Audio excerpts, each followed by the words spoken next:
Hello, and welcome to How Countries Were Made, the channel where we travel back in time to unravel the extraordinary stories that shaped the nations of the world. Today, our journey takes us north to a land of almost unimaginable scale. A nation defined by its endless forests, its majestic mountains, and a winter that forges character. But beyond its imposing geography, it is a nation born from negotiation as much as from conquest, from quiet resistance, and from a constant search for an identity in diversity. Today, we explore the question, how was Canada made? To speak of Canada is to speak of a colossal experiment. It's the story of how three founding forces, the deep roots of its indigenous peoples, the ambition of a French empire, and the pragmatism of a British empire, clashed, competed, and ultimately learned to coexist in the same space. To understand this peaceful and multicultural nation, we must go back not to one, but to several cradles of civilization, to a time when the land itself was a mosaic of vibrant worlds, long before the maple leaf was drawn on a flag.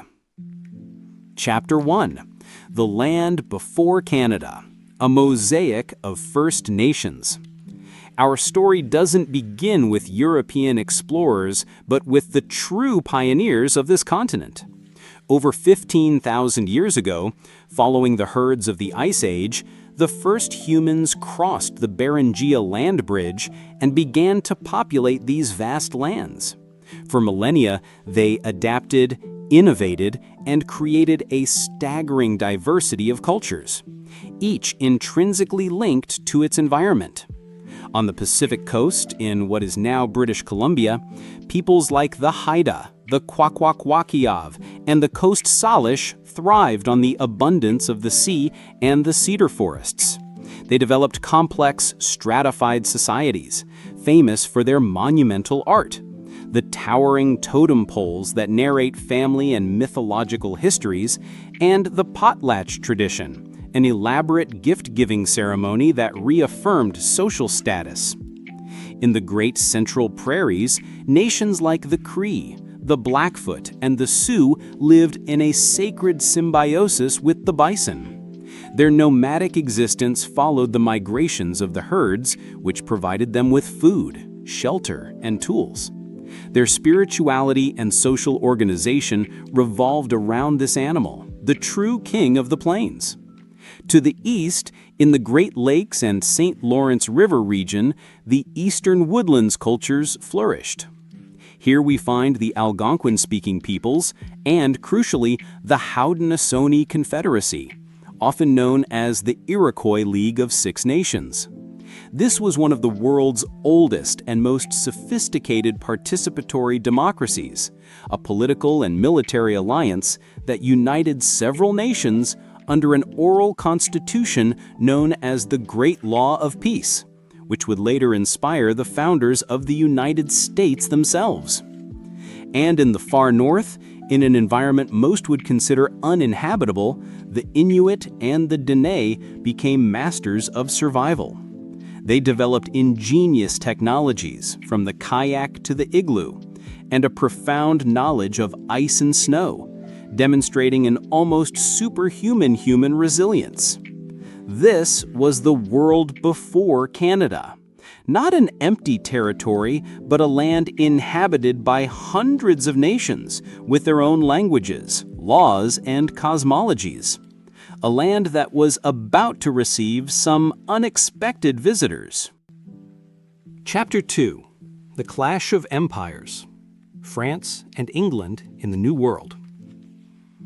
Although the Vikings established a small, short-lived settlement at Lauzon Meadows in Newfoundland around the year 1000, the true and lasting European contact began almost 500 years later.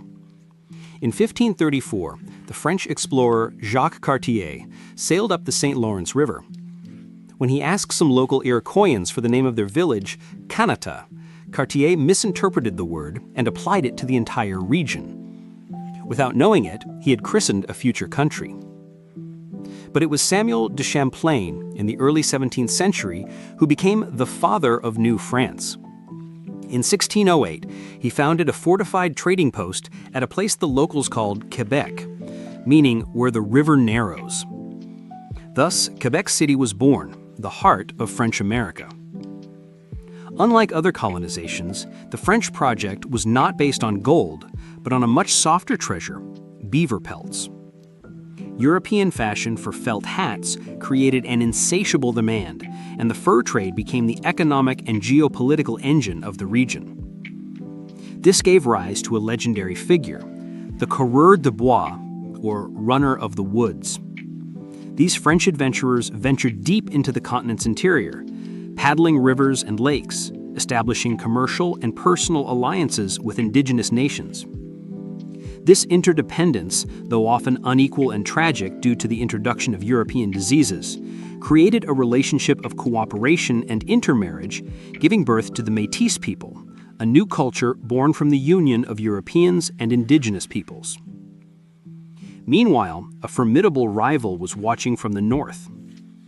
In 1670, the English founded the Hudson's Bay Company, a corporation granted a trade monopoly over a staggeringly vast portion of land called Rupert's Land, which encompassed the entire Hudson Bay watershed. For more than a century, two empires, France and England, competed for control of the fur trade and the continent. The final conflict came in the mid-18th century during the 7 Years' War.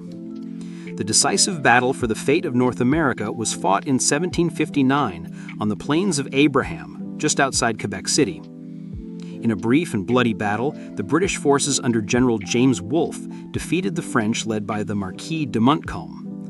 Both commanders died, but the outcome was unequivocal. In 1763, the Treaty of Paris formally ceded New France to Great Britain. However, the British made a pragmatic decision that would define Canada forever. Instead of forcibly assimilating the 70,000 French Catholic settlers, they enacted the Quebec Act of 1774. This law guaranteed the preservation of the French language, the French civil law system, and the freedom to practice Catholicism. It was an act of political realism designed to ensure the loyalty of their new subjects. Unknowingly, they had planted the seed of a bilingual and bicultural Canada. Chapter 3.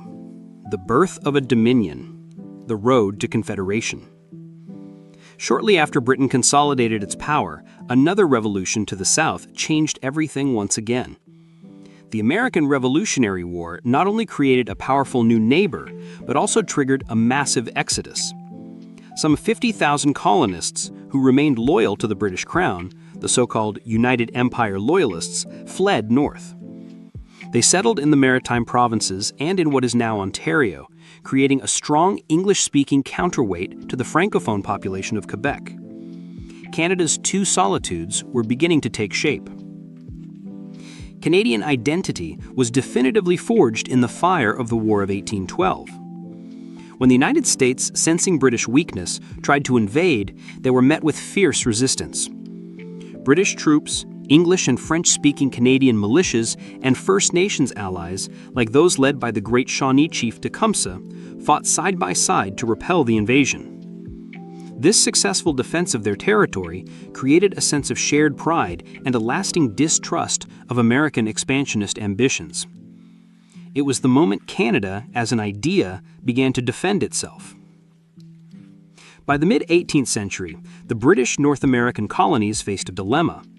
They were politically deadlocked, economically in need of larger markets, and militarily fearful of an increasingly powerful United States after its Civil War. The solution was radical and bold: to unite. Unlike most nations, born of bloody revolutions, Canada would be born from a series of conferences and negotiations. Led by figures like John A. Macdonald, a shrewd Scottish lawyer, and Georges-Étienne Cartier, his French-Canadian counterpart, the Fathers of Confederation drafted a plan for a new federation. On July 1, 1867, the British North American Act was passed by the Parliament of the United Kingdom. It was not a declaration of independence, but the creation of the Dominion of Canada, initially uniting Ontario, Quebec, New Brunswick, and Nova Scotia. It was a country self-governing in its internal affairs, but still under the British Crown. Its motto was Amari Udke Mare, from sea to sea, revealed an ambition yet to be fulfilled. The birth of Canada was not a war cry, but the signing of a contract, a pragmatic commitment to build something new together. Chapter 4: The Forging of a Nation, Expansion and World Wars. The new Dominion immediately set to work to make its motto a reality. It purchased the immense Rupert's Land from the Hudson's Bay Company and began to look west. To manage this new frontier, the Northwest Mounted Police was created in 1873, the legendary Mounties, who would become an iconic symbol of Canadian law and order. To physically unite this vast land and attract settlers before the Americans did, Prime Minister John A. Macdonald embarked on a monumental project, the Canadian Pacific Railway. It was an incredible feat of engineering, crossing the impassable Canadian Shield and the towering Rocky Mountains. But this progress came at a terrible human cost, built with the sweat and lives of thousands of workers, especially Chinese immigrants, who suffered brutal conditions and atrocious racism. This westward expansion was not peaceful. It clashed directly with the peoples already living there, particularly the Métis, led by the tragic and charismatic figure of Louis Riel. Riel led two resistance movements, in 1869 and 1885, not to overthrow Canada, but to negotiate the terms on which his people would join the Confederation, protecting their lands, language, and culture. The government in Ottawa responded with military force. Riel's execution for treason in 1885 remains one of the deepest and most divisive wounds in Canadian history, a moment that pitted West against East and English-speaking Protestants against French-speaking Catholics. If Confederation was Canada's political birth, the First World War was its emotional coming of age. Hundreds of thousands of Canadians enlisted to fight for the British Empire. In 1917, at the Battle of Vimy Ridge in France, Canadian divisions achieved what neither the British nor the French had been able to: capture a heavily fortified German position. It was a brilliant victory, planned and executed by Canadians. On the fields of Flanders, Canada ceased to be merely a dominion and became a nation, with an identity forged in sacrifice and pride.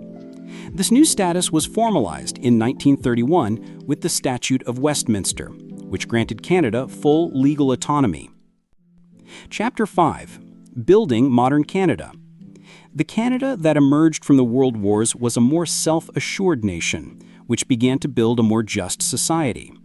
In the post-war decades, it developed a strong social safety net, the cornerstone of which is the universal healthcare system, a source of immense national pride. However, the old Quebec question re-emerged with unprecedented force in the 1960s during the Quiet Revolution. Quebec rapidly modernized and secularized, and a powerful nationalist movement advocating for sovereignty arose. The country found itself on the brink of breaking up. In this crucible of crisis, Prime Minister Pierre Elliott Trudeau emerged, an intellectual and charismatic figure with a radically new vision for the country. Instead of a nation of two founding peoples, Trudeau proposed that Canada be a cultural mosaic. In 1971, Canada became the first country in the world to adopt multiculturalism as an official policy, celebrating diversity as a fundamental strength. Trudeau's vision culminated in 1982 when he patriated the Constitution, transferring its final authority from the British Parliament to Canada. And, most importantly, he enshrined within it the Charter of Rights and Freedoms, a document that guarantees the fundamental rights of all Canadians and has become the cornerstone of modern national identity. Although tensions with Quebec led to two referendums on sovereignty in 1980 and 1995, in which the option to remain in Canada won by a razor-thin margin, the country managed to stay together. Conclusion and current legacy. And so we arrive at the present day. Think about the journey we've taken, from a mosaic of First Nations, each master of its own world, to the clash of two European empires that, by a twist of fate, were forced to share a land. From a birth negotiated in conference rooms to an identity forged in the fires of Vimy Ridge. From a nation on the brink of rupture to a world leader in the idea of multiculturalism. The story of Canada is one of the great epics of nation building. Today, it is one of the world's largest economies, a G7 nation rich in natural resources, but also a hub of innovation in technology, finance, and artificial intelligence. Its legacy extends beyond economics. It is a respected voice in global diplomacy, often playing the role of mediator and champion of multilateralism. Its culture, often overshadowed by its southern neighbor, has produced world-class talent that has shaped global entertainment. From the music of Leonard Cohen, Celine Dion, and Drake, to the comedy of Jim Carrey and the cinema of Denis Villeneuve. But its greatest contribution is perhaps its very existence. The proof that it's possible to build a prosperous and functional society not in spite of diversity, but because of it. That maple leaf on its flag is not a symbol of war, conquest, or a single people. It is a symbol of nature, of resilience in the face of the long winter, and in its many points, a reflection of the many identities that come together to form a whole. That is the story of how Canada was made. Thank you for joining us on this journey to the Great White North. What did you think of Canada's incredible story? And which country would you like us to explore in our next episode? Leave your suggestion in the comments. Don't forget to subscribe, hit the like button, and ring the notification bell so you don't miss any of our stories. Until next time on How Countries Were Made.